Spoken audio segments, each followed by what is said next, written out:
کۆتری سپی نامەی ئاشتی وڵاتێکی زامداری بۆ مێژوو ئەبرد. ڕاوچی هاتن دێوجامەیان بۆ ڕاگرت و دەستڕێژیان کرد.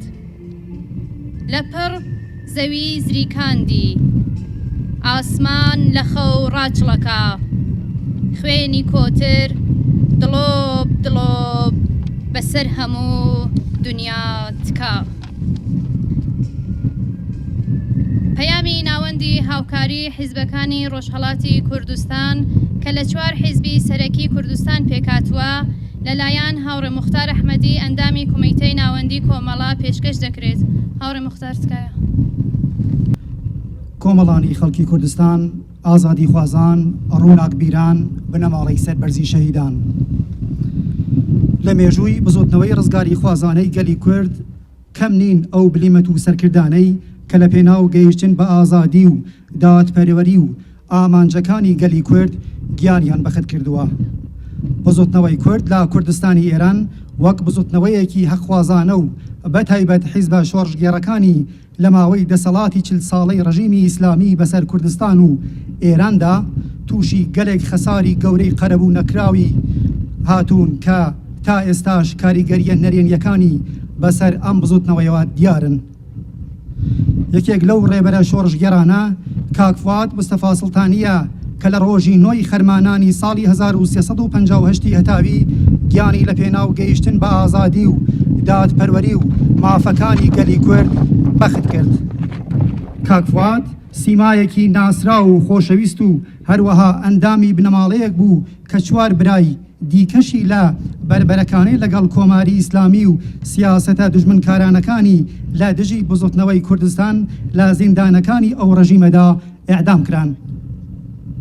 یان بەختکردنی سیما ناسرا و سەرکردەکانی حیزبەکانی کوردستانی ئێران لە ماوەی 4 دەی ڕابردوودا نیشاندەری ئەو ڕاستیەیە کە شۆڕش لە کوردستانی ئێران بەرهەمی تێکۆشانی هەمووانە و سەرکردە و پێشمەرگە هەموو کات شان بەشانی یەک وەفیداکارانە پێکەوە قوربانیان داوە. کاک فواد تەنها چەند مانگ پێش ڕووخانی ڕژیمی پاشایەتی و لە پاییزی 1357دا دوای 4 ساڵ زیندان بوون لە زیندان ئازاد کرا. بداخەوە ماوەیەکی کەم بە ئازادی ژیا، بەڵام لەو ماوە کورتەدا ڕێکخەری کۆمەڵێک جوڵە و چالاکی سیاسی بوو کە ئێستاش شوێن پەنجەیان بەسەر بزۆتنەوەی کوردەوە دیارە.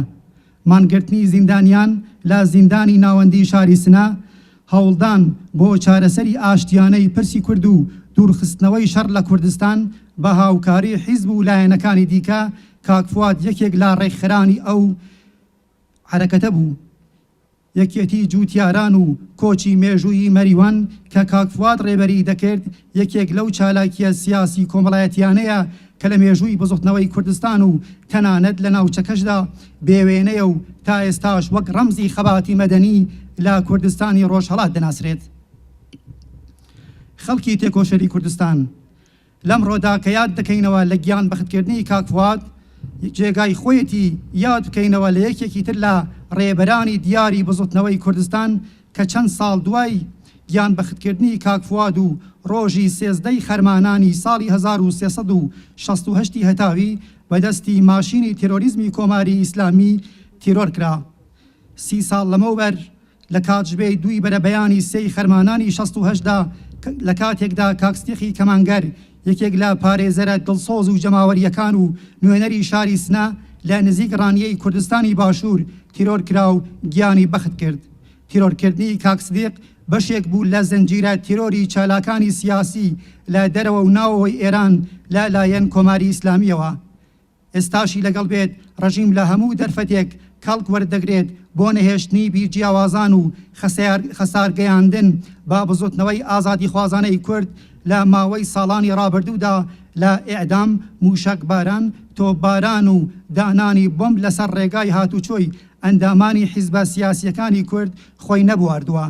ناوەندی هاوکاری حیزبەکانی کوردستانی ئێران وێڕای مەحکومکردنی سەرجەم تاوانەکانی کۆماری ئیسلامی لە ئێران و کوردستان ڕێز دەگرێت لە خەبات و فیداکاری کاک فواد مستەفا سڵتانی و ئیدانەی تیرۆری کاک سدێخی کەمانگەر و هەموو ئەو سەرکردە و شۆڕژگێرانە دەکات و بەڵێن دەدات کە بەزوتنەوەی ڕزگاری خوازانەی کوردستان تا گەیشتن بە ئامانجە بەرز و مرۆییەکانی سەرجەم خەباتکارانی ئەم بزوتنەوە بەردەوام و شێلگیرانەتر درێژەدەری ڕێگای شەهیدانی نەتەوەی کورد و ڕێبەرانی دەبێت. دڵنیاین ئاسۆی سەرکەوتن نزیکە و ئەو ڕۆژە دەبینین کە گەلی کوردیش ئازادانە و لە ئاکسیۆنی گەورەی جەماوەریدا ڕێز لە تێکۆشان و خەباتی ڕێبەرانی شەهید دەگرێت، یادیان بەرز و ڕێگایان بۆ هەمیشە پڕڕێبوارە و بیر و هزری سەرکردە و ڕێبەرانی گیان بەخت کرد و مەشغەڵی ئێستا و داهاتوومانە.